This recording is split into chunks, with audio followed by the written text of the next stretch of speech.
Hey everybody, it's your girl Annie Herb.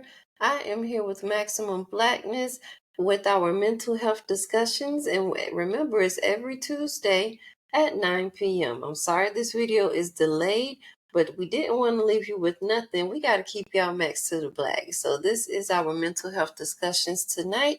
As you see, our Sparkle is not here, so we're gonna have her here in spirit, okay? With that being said, tonight we are continuing our discussion of depression. Last week we talked about depression and how it affects us, different symptoms we have, and just how we go through depression as well in our daily lives. Just to, let you know that we're people here too. We know that you're going through it. We're going through it. Get on this journey of positive, good mental health with us, and let's see if we can all help each other find some positivity and get some positive mindsets going, okay? Now, about these different types of depression, you do have MDD, which is major depressive disorder. That is when someone has felt sad, worthless, low, like a failure, all of those terrible things that we feel when depression comes to crush us for more than 2 weeks. That's what major depressive disorder is. Is when you're sad, telling yourself you're worthless. It really feels like something's pressing on you. That's what it feels like, in my opinion. Something's pressing on you, and you just can't get it off of you. And it definitely lasts a lengthy amount of time. It can be spread out over a few days into 2 weeks, and sometimes it can go on longer. It doesn't just stop at 2 weeks. Sometimes you're just feeling some type of way for a long time, and that's major depressive disorder, okay? So you also have PDD, which is short for persistent depressive disorder. So that is when you have less severe depressive symptoms, but you're still having those symptoms that make that pretty much are considered you being depressed, okay? You're still sad, you're still feeling low and worthless, but it's not like it's pressing on you. It's more like hovering over you like a stormy cloud, if that makes sense. At least that's how, sometimes it feels to me. And that's what that kind of, when I read that, that's what it made me feel like, how I should explain it to you.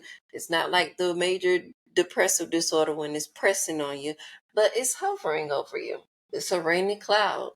It's not as bad as when it's pressing on you, but it's still raining. It's bad. So, you might need to get some help, okay? Now, this next disorder is called seasonal affective disorder, okay? SAD. That's the abbreviation for it, SAD. And it does considerately come between late fall and early winter. Sometimes it does come between spring and summer, but it's just what it says. It's seasonal. So for a lot of people, fall and winter gets kind of depressing, because you got the holidays. These are the times we're supposed to be with our family, being happy, doing the things that we love to do. And some people don't do that, or they don't want to do that because maybe something is an anniversary date of something that happened around this time. Or maybe they don't get along with family and friends. Maybe they don't have any family and friends. The holidays can be really depressing, and it could just be for that season that people, some people are feeling depressed. And then it might go away come spring and summer, because everything good for them in spring and summer. Now, if you start getting depressed spring and summer, if that's your time, again, it's seasonal. So therefore, whatever happened around that time, or whatever reason you get sad around that time, maybe that's the time everything slows down at work. Like for us right now, we're in a slow time at work. So that's kind of depressing, because we're not making as much money as we was. And, so maybe that's your slow time at your job, and it's depressing to you. Maybe something else happened, and it's just this time of year every year. that can cause your seasonal depression. Don't try to diagnose yourself, guys. Go see a psychiatrist and see a therapist so that you guys can know exactly what's going on with you. You also have prenatal depression. Remember how we told y'all depression, your mental health affects your children. That starts from birth, okay? So that starts from the time we're pregnant, mommies. Our mental health starts affecting our babies.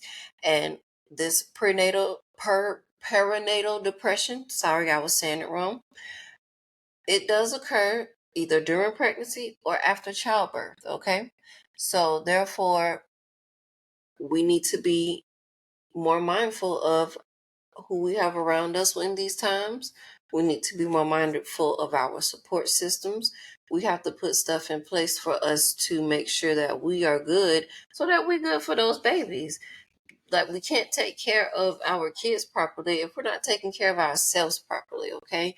The kids need all of you, and for you to give them all of you, you got to make sure you have all of you, okay? So, get yourself in order, even if it means not talking to that baby daddy or that baby mommy. You get what I'm saying? Just deal with your kids and, let everything go with the flow. You get what I'm saying? So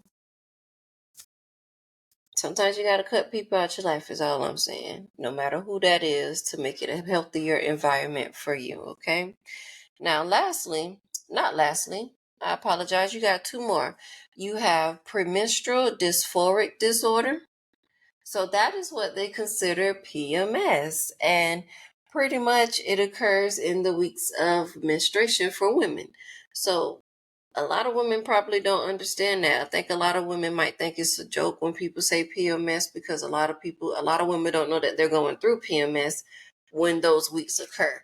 Because if you pay attention to yourself, ladies, around that time, most of us do start getting irritated, agitated, sad, depressed. Mine makes me really depressed. Like, oh my gosh, it makes me all types of emotions in one day. It is so ridiculous. So we don't know that that's PMS. We don't know that that's a real disorder for depression. So pay more attention to your bodies, and maybe we can start trying to counteract those things in the future, okay? So that you don't be scaring off your husband or your boyfriends or scaring the kids, because that cycle, it definitely does something to us every time we have it, and it's a lot. I know it's just something that we just kind of take on the chin because we have to, and we get up and go on about our day. But it's a lot to go through that and still function normally like society wants us to, because we all know we just want to sit around, eat chocolate, and be a big mess for those days, right? Now, lastly, you have disruptive mood dysregulation disorder. DMMD is what that is the abbreviation for that one. And that disorder can cause chronic irritability, and frequent anger outbursts in children, okay? So that is something, again, that's a lot of us probably don't know about. Some of us are irritated all the time and just don't know why.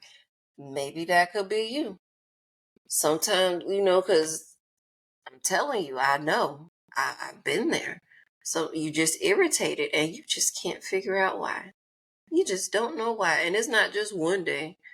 It could be multiple days out, just multiple days after each other. Be you just irritable for a whole month. Some people can't shake it at all. Like, some people are irritable every day of their lives, and they probably don't even know, because they don't pay attention to their mental health, that it could be disruptive mood dysregulation disorder. That is a lot of different types of depression. And I know a lot of us didn't know about too, let alone about all of them that I just named. We have these conversations so that we can check each other and check ourselves. We need to get into the mode of happy habits, healthy habits for our minds. Nothing is better than a healthier you. Nothing is going to be better than you being able to wake up and function like you need to, so that you can do the things that you need to do. Okay? And remember, gratitude journals, they do help, because I keep one. I keep a gratitude journal. I have my daughter keeping a gratitude journal so that she can stay positive, okay? Try a gratitude journal. I try to meditate 5 minutes a day. Not going to say that I actually make it, but I try. I try to meditate for 5 minutes a day, okay? And stay productive. If nothing else, stay productive because it keeps your mind focused on something positive rather than something negative. So these, again, are just conversations. We're real people too. We're not doctors. We're hoping to get some doctors on or maybe some um, therapists, some more people that can go in more depth about this stuff with us so that we can bring you more information about these things. We're going to keep spinning the block on all of these mental health topics. We're going to keep bringing you mental health every Tuesday. Okay? So stay Max to the Black. Don't forget to check in with the podcast. We're going to be live with Tessa's News on Thursday. And we are going to be releasing Maximum Blackness Kitchen, Chef Lee Awards. Y'all got to come see what she did. And the regular podcast is Saturday at 11 a.m. So catch us there too. And we are going to, again, keep you Max to the Black. And watch out for updates on Maximum Blackness Radio, y'all. Don't forget to like, share, and subscribe, and leave a comment below.